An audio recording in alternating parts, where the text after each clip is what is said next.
Listen up if you've ever been a heavy Benadryl user. So all you histamine intolerance, mast activation people, or if you use it for sleep, or if you've been on psychiatric meds and they put you on something like Vistaril.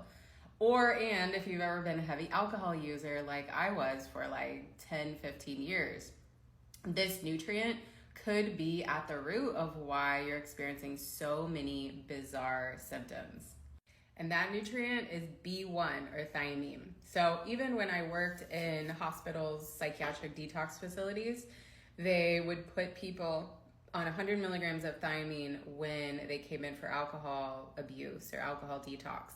And that's because alcohol significantly impacts not only just absorption and utilization of B1, but also the metabolism. So people that are coming in for heavy alcohol use will have what they used to call wet brain, which is diagnosed Wernicke-Korsakoff syndrome.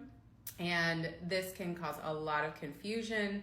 And as we know, alcohol is also a nervous system depressant, so people can have seizures and a lot of nervous system involvement with alcohol use. One of those reasons potentially being this really low B1. And where Benadryl or Vistaril or some sort of anticholinergic antihistamine comes into play is that these medications will block acetylcholine receptors. So you get a lot, they say with Benadryl you can have side effects of dry mouth. And one of the reasons is because acetylcholine is essential for the automatic functions of the nervous system, which include salivation, breathing, heart rate, sweating, those types of things. And so when you take Benadryl for long periods of time, it's going to affect your acetylcholine levels. They're going to drop, and then you're going to have the effects of this low acetylcholine, which can be brain fog and fatigue and neurological symptoms. And this is also why Benadryl has been shown to have a major increased risk in Alzheimer's dementia.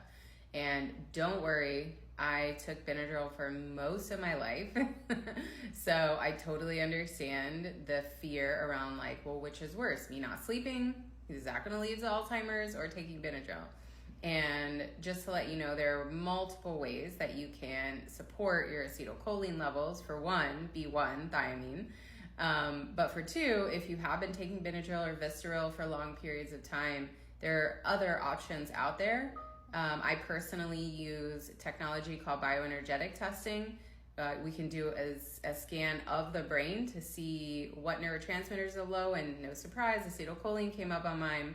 I have successfully gotten off Benadryl after many, many years of using, thinking it was harmless, as well as mineral balancing. Those have been the